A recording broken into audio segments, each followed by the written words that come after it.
BJP নিয়ে এসেছে SIR, তাই মানুষ করবে এফআইআর। তৃণমূল কংগ্রেস বিশুদ্ধ লোহার মতো, যত আঘাত তত শক্তিশালী হবে দল। এসআইআর করার পরেও যত শক্তিই প্রয়োগ করুন, তৃণমূলের আসন সংখ্যা বাড়বে। আর কি বলেছেন অভিষেক বন্দ্যোপাধ্যায়, শোনাবো।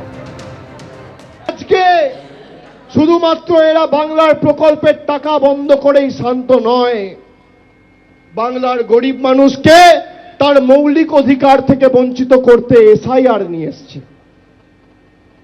এরা নিয়ে এসছে এসআইআর, আর মানুষ গণতান্ত্রিকভাবে ভোটের বাক্সে জবাব দিয়ে করবে এদের বিরুদ্ধে এফআইআর।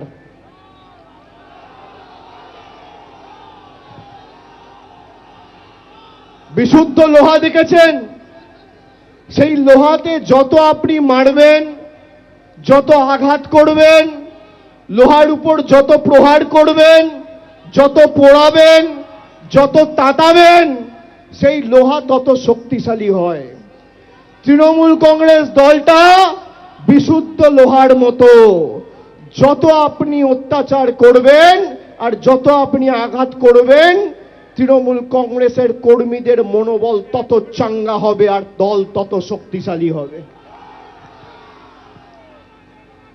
আমি তো প্রায় 2 মাস আগে বলেছি যে এসআইআর করার পরেও আপনার যত শক্তি আছে আপনি প্রয়োগ করুন, তৃণমূল কংগ্রেসের আসন সংখ্যা বাড়বে। বলেছি কিনা? বিজেপির নেতাদের ক্ষমতা থাকলে চ্যালেঞ্জ অ্যাকসেপ্ট করুক। পশ্চিমবঙ্গে আসনের সংখ্যা 294, আমি এটাই জানি। স্বাধীন ভারতের ইতিহাসে অমিত শাহের থেকে বড় ভোট কুশলী এখনো পর্যন্ত কেউ জন্মগ্রহণ করেননি, সেটা বারবার তিনি প্রমাণ করেছেন। কিন্তু মানুষ তো, বা তার অধীনে যে মানুষগুলো কাজ করছে, তাদেরও তো ভুল ত্রুটি থাকে, বিচ্যুতি থাকে। তার কারণে একবার আমরা অমিত শাহের আশা পূরণ করতে পারিনি। কিন্তু অমিত শাহ যখন বলেছেন পশ্চিমবঙ্গে কমফোর্টেবল মেজরিটি নিয়ে, পশ্চিমবঙ্গের সমস্ত প্রত্যাশার বুক চিরে এক অপ্রত্যাশিত ফলাফল নিয়ে নতুন সরকার তৈরি হবে, তৃণমূল যাচ্ছে, তৃণমূল কার্যত চলে গেছে, সময়ের অপেক্ষা। দাদা, আপনারা বাংলায় যখন লড়াই করছেন তখনই দেখা যাচ্ছে গাজিয়াবাদে মেশিন দিয়ে বাংলাদেশি চেক করা হচ্ছে, বিহারি বস্তিতে পুলিশ গিয়ে তারা বলছে তাদের কাছে নাকি এরকম মেশিন আছে, একটা ভাইরাল ভিডিও হচ্ছে, সেখান থেকে নাকি বাংলাদেশি দেখা যাবে। দেখুন, ভয় পাওয়ানোর জন্য অনেক রকম কথা বলে, প্রকৃত পরিচয় জানার জন্য। আজকে যদি একজন লুকিয়ে থেকে পরে সে আইএসআইএস এর এজেন্ট হিসেবে ধরা পড়ে, আমাদের এখানে কোনো অন্তর্ঘাত করতে যদি কেউ এসে থাকে, তো তাকে দেখার দায়িত্ব, ধরার দায়িত্ব তো পুলিশের উপরে আছে। যে কাজ পশ্চিমবঙ্গে হয় না, সেটা যদি অন্য রাজ্যের পুলিশ করে, তাকে তো বাহবা দেওয়া উচিত। তবে যেখানেই যত বাংলাদেশি ধরা পড়ছে, তাদের কাছ থেকে যে ফেক আধার কার্ড পাওয়া যাচ্ছে, সেটা তারা পশ্চিমবঙ্গ থেকে সংগ্রহ করেছে। 26/11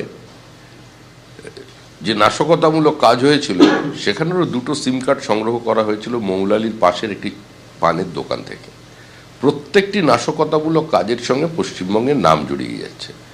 তো এগুলো নিয়ে যারা একটু তামাশা করছেন, মজা করছেন, যে পুলিশ এ ধরনের কথা বলছে, প্রকৃত ঘটনা কি তাদের ঠিক করে জানা উচিত।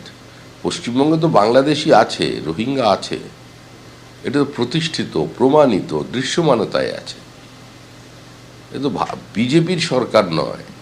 এর আগে ইন্দ্রজিৎ গুপ্ত পার্লামেন্টে দাঁড়িয়ে বলেছেন, এমএস জয়সওয়াল বলেছেন, অনুপ্রবেশকারীর সংখ্যা নিয়ে পর্যন্ত তিনি পার্লামেন্টে তথ্য দিয়েছেন। তারা তো কেউ বিজেপির এমপি ছিলেন না বা বিজেপির মন্ত্রী ছিলেন না। এবিপি আনন্দ, এগিয়ে থাকে, এগিয়ে রাখে।